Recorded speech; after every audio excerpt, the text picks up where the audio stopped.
आराध्य देव के श्री चरणों में सत सत नमन। मैं अभिनंदन गादिया सूरत से जैन हिंदी ऑडियो बुक में आपका स्वागत करता हूं। अगर आप इस चैनल पर नए हैं तो इसे सब्सक्राइब कर दीजिए और बेल आइकन प्रेस कर दीजिए, जिससे चैनल के नोटिफिकेशन आपको रेगुलर मिलते रहें। कल के अध्याय में हमने सुना था, न रहेगा बांस न बजेगी बांसुरी से विरोधी लोगों का क्या तात्पर्य था। महाराणा के सामने तेरापंथी साधुओं के लिए कौन सा षड्यंत्र रचा गया। उदयपुर से निष्कासन का प्रसंग। मेवाड़ के श्रावकों ने क्या साहसिक निर्णय किया था। आचार्य भारमल जी को उदयपुर से निकालने के पश्चात महाराणा पर कैसी विपत्ति आई। केसर जी भंडारी प्रकट में क्यों नहीं आना चाहते थे, लेकिन उन्हें किन कारण से प्रकट में आना पड़ा। केसर जी भंडारी ने महाराणा के भ्रांतियों को कैसे दूर किया और उसके बाद उनका रुख तेरापंथी साधुओं के प्रति कैसा रहा। महाराणा का पत्र मिलने पर सभी की क्या प्रतिक्रिया थी और आचार्य श्री ने क्या कहा। महाराणा का दूसरा पत्र मिलने पर आचार्य भारमल जी की क्या प्रतिक्रिया रही। महाराणा का संत समागम और महाराणा की तेरापंथ के प्रति निष्ठा का प्रसंग। व्याख्यान में विरोधी लोग पत्थर फेंकते थे, उस पर महाराणा ने उन्हें क्या सजा दी। अब आगे तेरापंथ का इतिहास। शासन गौरव मुनि बुद्धमल जी। प्रकाशक जैन श्वेतांबर तेरापंथी महासभा। आचार्य श्री भारमल जी। अंतिम चरण विहार स्थगन। आचार्य भारमल जी की अवस्था काफी वृद्ध हो चुकी थी। विहार भी छोटे ही करने लगे थे। संवत 1877 का चातुर्मास नाथद्वारा में किया। उसके पश्चात अनेक छोटे क्षेत्रों का स्पर्श करते हुए कांकरोली पधारे। वहां एक महीना बिराजे। फिर दर्शनार्थ आए हुए संत सतियों के बड़े झुंड के साथ राजनगर पधारे। उस समय संघ में 38 साधु थे। वे सब वहां एकत्रित हो गए। सैकड़ों गृहस्थ भी दर्शनार्थ आए हुए थे। आचार्य श्री ने आगामी कार्य का दिशा दर्शन देकर कुछ सिंगाड़ों को वहां से विहार करवा दिया। स्वयं भी विहार की तैयारी करने लगे, परंतु तभी उदर वेदना से शरीर अस्वस्थ हो गया। फलस्वरूप कुछ समय के लिए विहार को स्थगित कर देना पड़ा। औषधोपचार करने से कुछ स्वस्थ हुए, तब वहां से विहार कर केलवा पधार गए। उस समय स्वयं सहित 22 संत साथ थे। होली चातुर्मास वहीं पर की। वृद्धावस्था में होने वाला हर रोग मिट जाने पर भी कुछ न कुछ आसक्ति छोड़ ही जाता है। शीघ्रता से उस कमी को पूरा कर पाना संभव नहीं होता।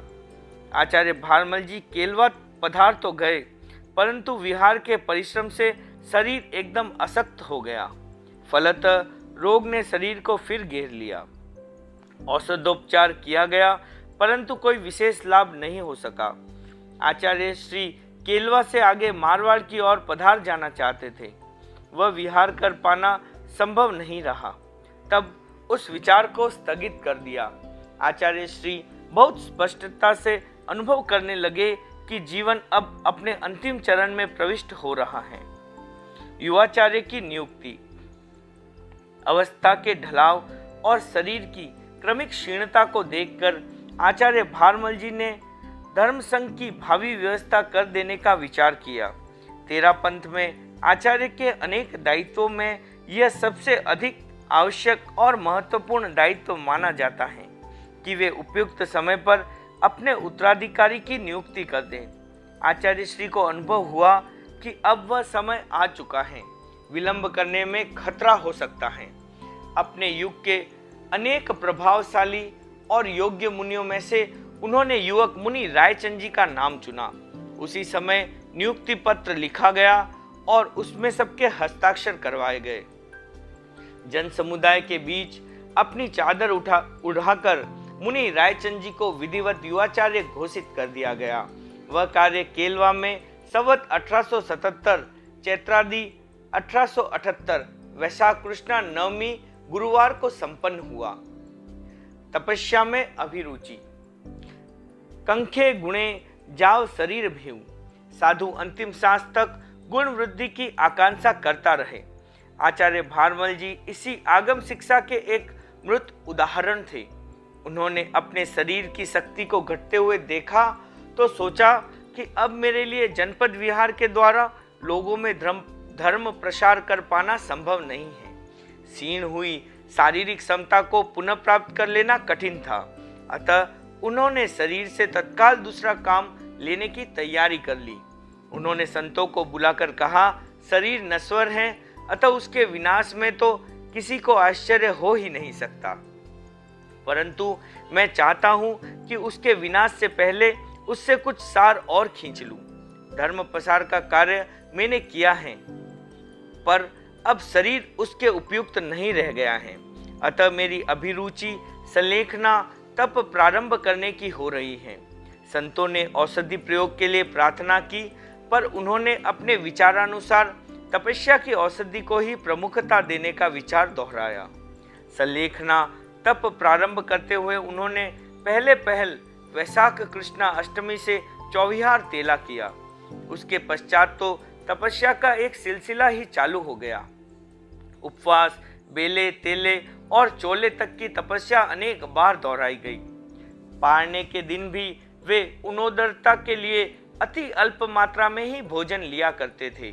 तपस्या के उस क्रम में कम से कम उपवास से लेकर अधिक से अधिक उन्होंने 10 दिनों का उपवास किया, जो कि आषाढ़ पूर्णिमा के दिन पूर्ण हुआ।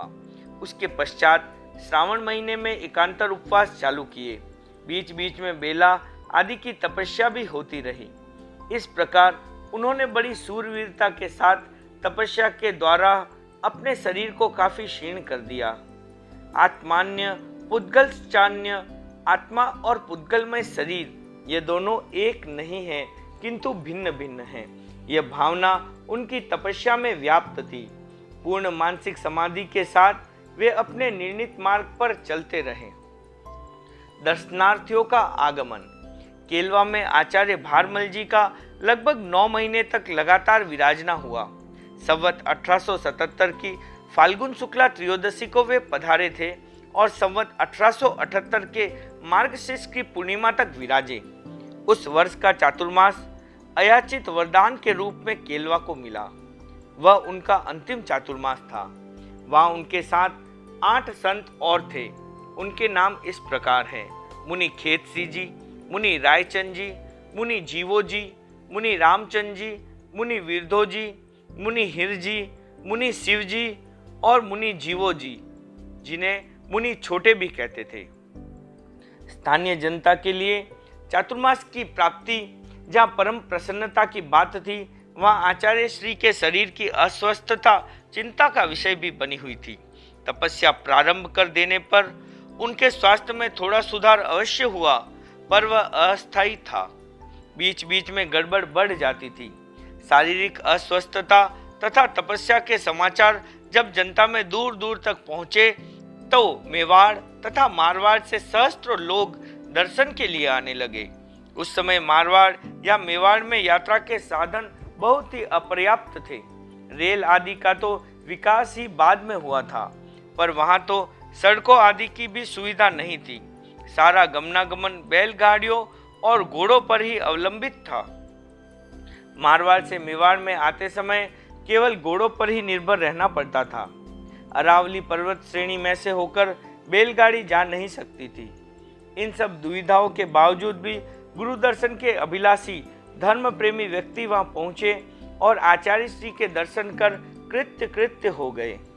उन आगंतुक भक्तजनों के लिए वे अंतिम गुरु दर्शन कहे जा सकते हैं।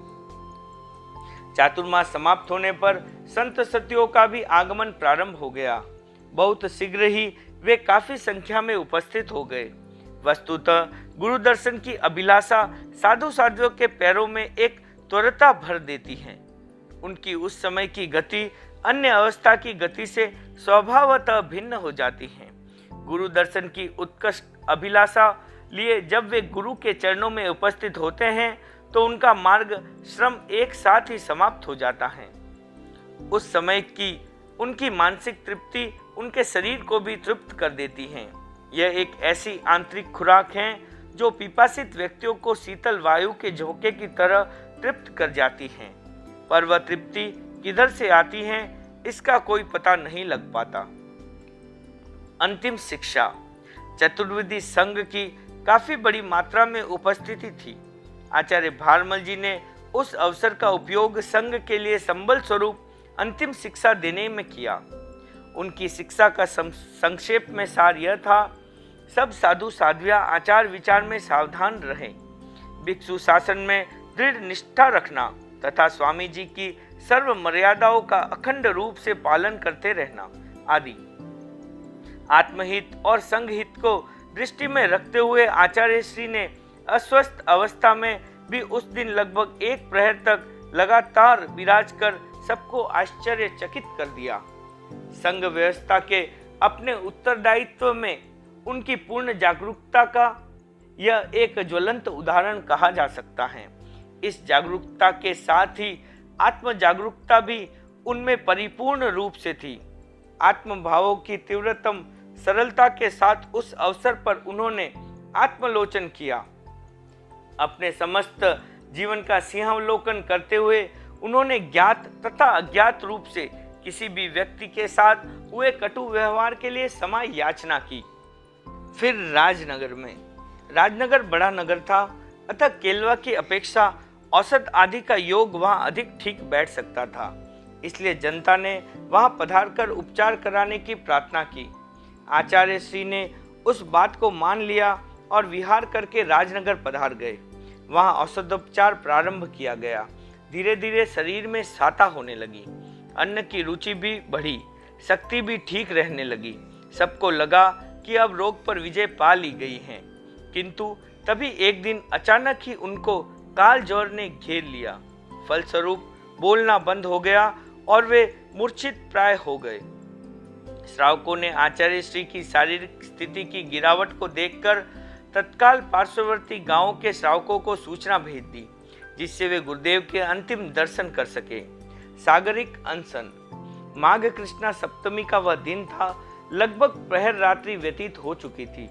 संतों ने जब देखा कि अब अधिक अवसर हाथ में नहीं है, तो उन्होंने औषधि और पानी का आगार रखाकर आचार्य श्री को यावत जीवन के लिए सागरिक अनशन करा देने के विषय में सोचा। अंतर में सावधानी हो और वे सिर हिलाकर स्वीकृति दे सके, इस आशा से संतों ने उन्हें पूछा। उन्होंने तत्काल स्वीकृति सूचक सिर हिला दिया। इस प्रकार अंतरंग की पूर्ण सावधान अवस्था में उन्हें सागरिक अनशन करवा दिया गया। दूसरे दिन प्रातः स्थिति में कुछ सुधार हुआ। उन्होंने बोलकर सूंठ और पानी लिया। अन्न की रुचि के विषय में पूछने पर उन्होंने पूर्ण सावधानी का परिचय देते हुए कहा, यावत जीवन के लिए सागरिक अनशन किया हुआ है। महाप्रयाण। मध्योत्तर काल में आचार्य भारमल जी विराजे हुए थे। चारों ही तीर्थ सेवा में बैठे थे। उस समय मालव देश से विहार करके साध्वी अजबू जी वहां पहुंची। वे जयाचार्य की संसार पक्षीय बुआ थी। उज्जैनी में चातुर्मास करके आई थी। अपनी साध्वियों के साथ उन्होंने आचार्य श्री के दर्शन किए। मालव में किए गए धर्म प्रसार की बातें सुनाकर वे वहां से लाया हुआ कपड़ा दिखाने लगी। तत्पश्चात उन्होंने कागज के पाठे भी खोलकर दिखाए। कागज काफी अच्छे थे, आगम लेखन के कार्यों में योग्य थे। आचार्य श्री उन्हें देख रहे थे कि बीच में ही उन्हें फिर से मूर्छा आ गई। पास में बैठे विरागी भगजी ने उनको निढाल होते देखा तो एकदम बोल उठे, स्वामी जी तो जा रहे हैं, शीघ्रता से अनशन करा दीजिए। युवाचार्य रायचंद जी तथा खेत सिंह जी ने अवसर देखकर उन्हें चौवियार अनशन कराते हुए कहा, यदि आप स्वीकारते हो तो आपको यावत जीवन के लिए चारों आहारों का प्रत्याख्यान है। परंतु मूर्छा के कारण कोई पता नहीं लग सका कि उन्होंने उस बात को स्वीकृत किया या नहीं। युवाचार्य प्रभृति सभी संत पास में बैठे शरण दिलाते रहे, सेवा करते रहे। प्राय 3 पहर तक मूर्छित रहने के पश्चात मध्य रात्रि के समय उनका शरीरांत हो गया। उनके महाप्रयाण का वह दिन संवत 1878 मार्ग कृष्णा अष्टमी मंगलवार का था। उन्हें लगभग 6 प्रहर का सागार तथा 3 प्रहर का चौवियार अनशन आया। 2 वैकुंठिया। राजनगर के श्रावकों ने कालज्वर चढ़ने के साथ ही यह समझ लिया था कि अब आचार्य श्री का शरीर टिक पाना कठिन है। उन्होंने उसी समय अगली तैयारी प्रारंभ कर दी थी। उनकी भावना थी कि स्वामी जी के समान ही इस बार भी अनेक घुमटियों वाली वैकुंठी बनाई जाए। सबका चिंतन रहा कि यह कार्य सिरियारी में ही करवाया जाए, वहाँ अच्छा सामान और अनुभवी कारीगर मिल जाएंगे। तत्काल सारे समाचारों के साथ एक व्यक्ति को सिरियारी भेज दिया गया।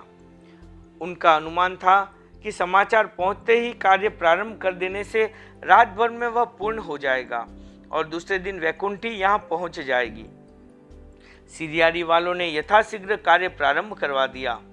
41 गुमटियों की वैकुंठी बनवाई। उसे लेकर वे राजनगर पहुंच पाए उससे पूर्व ही अर्धरात्रि को आचार्य भारमल जी दिवंगत हो गए। राजनगर का श्रावक वर्ग बड़ी असमंजसता में पड़ गया। सिरियारी से आने वाली वैकुंठी की प्रतीक्षा में बैठे रहना तो एक खतरा मोल लेना था।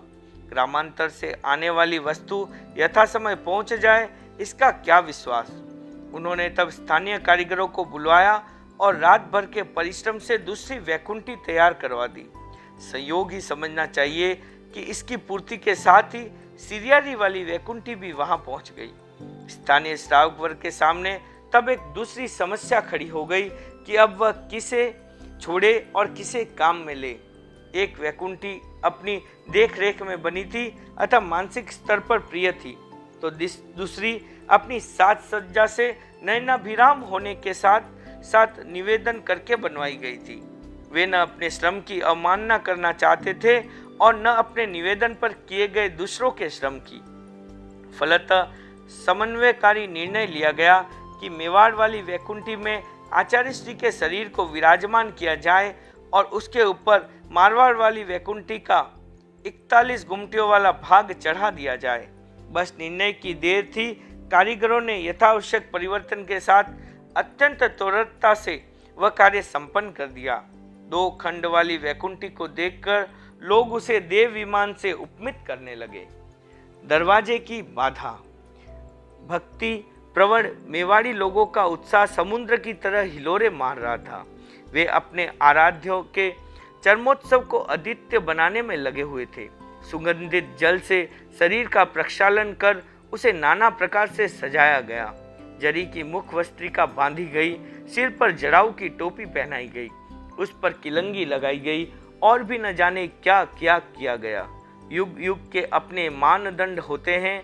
एक जैनाचार्य के शरीर का यह बनाव श्रृंगार भी उस युग को मान्य था।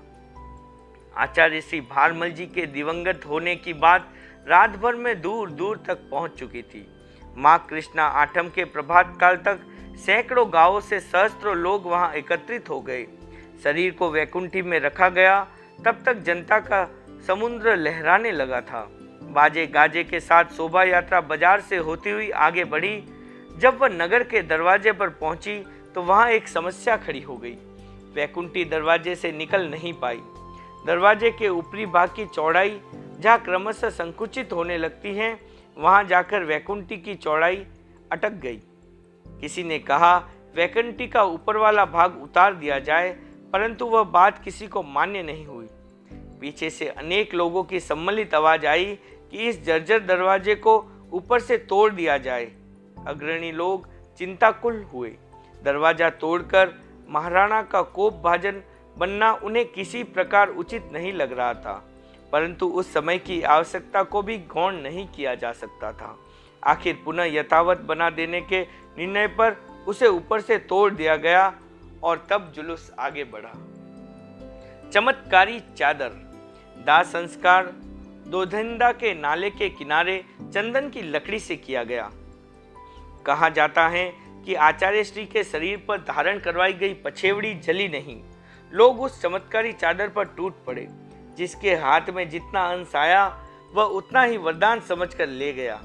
आज भी उस चादर का एक झुलसा हुआ सा 2.5 इंच का खंड लाडनू स्थित तेरापंथ के ऐतिहासिक संग्रह में विद्यमान है। फूटा दरवाजा। दाह संस्कार आदि कार्यों से निवृत्त होकर कुछ प्रमुख श्रावक एकत्रित हुए। तोड़े गए दरवाजे को वापस बनाने संबंधी विमर्शन किया गया। उस समय एक निर्णय यह किया गया कि महाराणा तक शिकायत पहुंचाकर कोई हमारे विरुद्ध भ्रांत करे, उससे पूर्व ही स्वयं हमें दरवाजा फोड़ने तथा उसके पुनर्निर्माण की बात वहां तक पहुंचा देनी चाहिए। यह कार्य केसर जी भंडारी को सौंपा गया। वे उक्त अवसर पर वहां आए हुए थे। भंडारी जी महाराणा से मिले और आचार्य भारमल जी के दिवंगत होने के समाचार उन्हें दिए। दरवाजे के विषय में पूरी स्थिति निवेदित करके उन्होंने कहा, आज्ञा लिए बिना किए गए उस कार्य की समाज ने क्षमा याचना की है और उसके पुनर्निर्माण की आज्ञा मांगी है। महाराणा ने आचार्य श्री के दिवंगत होने का दुख व्यक्त करते हुए कहा, केसर, वे तो तुम्हारे ही नहीं हमारे भी गुरु थे। उनके लिए जो किया गया उसकी क्षमा मांगने की कोई आवश्यकता नहीं है। एक क्षण रुककर उन्होंने कहा, उनकी स्मृति में अब उस दरवाजे को वैसा ही रहने दो। दरवाजा वापस नहीं बनाया गया। लोग उसे फूटा दरवाजा नाम से पहचानने लगे। आज उसका कोई अवशेष विद्यमान नहीं रह पाया है। महाराणा का आग्रह। महाराणा भीम सिंह जी आचार्य भारमल जी के प्रति बड़ी भक्ति रखने लगे थे। उनके दिवंगत होने के समाचार से उन्हें एक आघात लगा। उन्होंने कहा, केसर, गुरु जी के चलावे में हुआ सारा व्यय राजकोष से लगना चाहिए। केसर जी ने कहा, हम सब आपके ही हैं, अतः हमने जो किया वह सब आपकी ओर से ही है। महाराणा ने उनके कथन को नहीं माना और आग्रह करते हुए पुनः कहा, नहीं केसर, यह व्यय तो मेरे ही लगना चाहिए।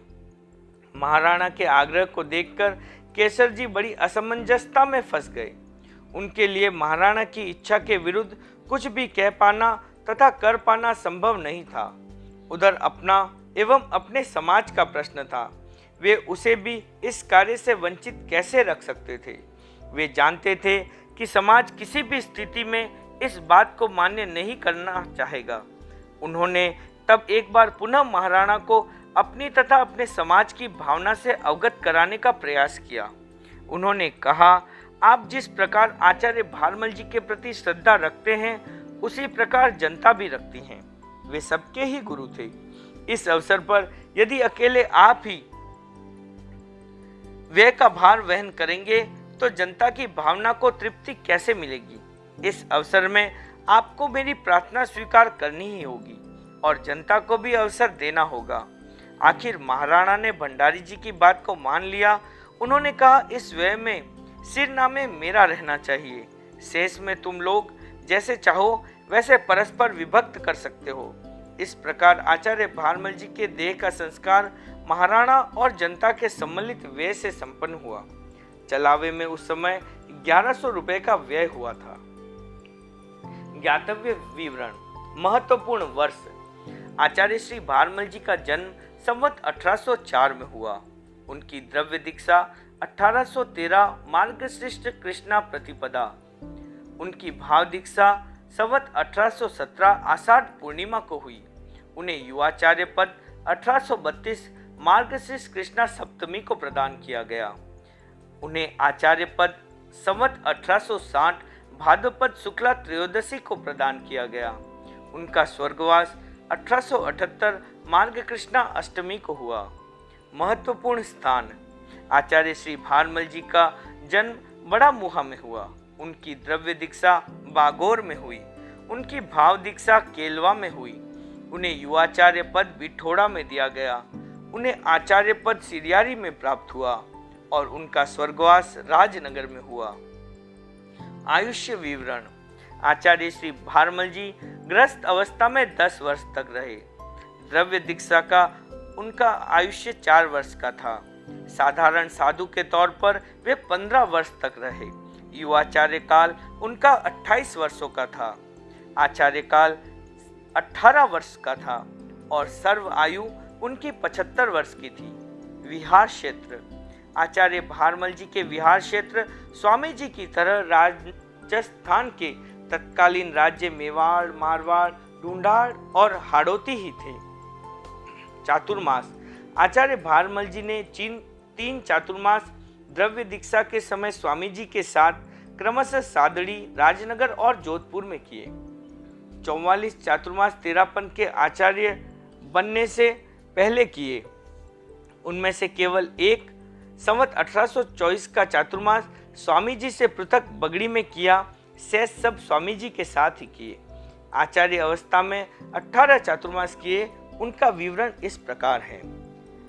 पिसांगड़ चातुर्मास संख्या 1 संवत 1861, पाली में 3 चातुर्मास 1862, 68 और 73, खेरवा में 1 चातुर्मास 1863, केलवा में 2 चातुर्मास 1864 और 78, नाथद्वारा में 3 चातुर्मास 1865, 74 और 77, आमेट में 1 चातुर्मास 1866, बालोतरा में 1 चातुर्मास 1867, जयपुर में 1 चातुर्मास 1869, माधोपुर में 1 चातुर्मास 1870, बोरावड़ में 1 चातुर्मास 1871, सिरियारी में 1 चातुर्मास 1872, कांकरोली में 1 चातुर्मास 1875 और पुर में 1 चातुर्मास 1876। शिष्य संपदा। आचार्य भारमल जी पदासीन हुए उस समय धर्म संघ में भिक्षु युग के 21 साधु और 27 साध्वियां विद्यमान थी। आचार्य भारमल जी के शासनकाल में 82 दीक्षाएं हुई। उनमें 38 साधु और 44 साध्वियां थी। उनके युग में 16 साधु, 13 + 3 16 और 26 साध्वियां, भीखंड जी की 17 और भारमल जी की 9 26 दिवंगत तथा 8 साधु, भीखंड जी के 2, भारमल जी के 6 और 3 साध्वियां भारमल जी युग की बहिर्गत हो गई। आचार्य भारमल जी दिवंगत हुए उस समय धर्मसंघ में 35 साधु और 42 साध्वियां विद्यमान थी। कल के अध्याय में हम सुनेंगे आचार्य श्री रायचंद जी का जन्म कब और कहाँ हुआ था, उनके परिवार की आर्थिक स्थिति कैसी थी, रायचंद जी के पिता में श्रद्धा के भाव किनके कारण जागे, मुनि रायचंद जी को विराग भाव कब उत्पन्न हुआ, रायचंद जी ने दीक्षा कब ग्रहण की और उस समय उनकी आयु क्या थी, ब्रह्मचारी कह रहा है का प्रसंग, स्वामी जी ने किसे उनसे मोह न करने को कहा, मुनि रायचंद जी के परिवार में किन किन लोगों ने दीक्षा ग्रहण की, आचार्य भारमल जी ने अपने युवाचार्य तथा युवाचार्य के युवाचार्य का संकेत कैसे दिया, आचार्य भारमल जी ने अनेक योग्य व्यक्तियों में से मुनि रायचंद जी की नियुक्ति कैसे की और इस विषय में आचार्य भारमल जी ने किनसे परामर्श किया। नियुक्ति पत्र पर 2 नाम लिखे जाने पर मुनि जीतमल जी ने आचार्य भारमल जी से क्या कहा, मुनि रायचंद जी को युवाचार्य पद कब दिया गया, मुनि रायचंद जी को युवाचार्य बनाने पर गृहस्थों में क्या उहापोह हुआ, गोगुंदा के श्रावकों ने क्या पत्र लिखा, मुनि रायचंद जी का युवाचार्य काल कितना रहा। ओम अरहम।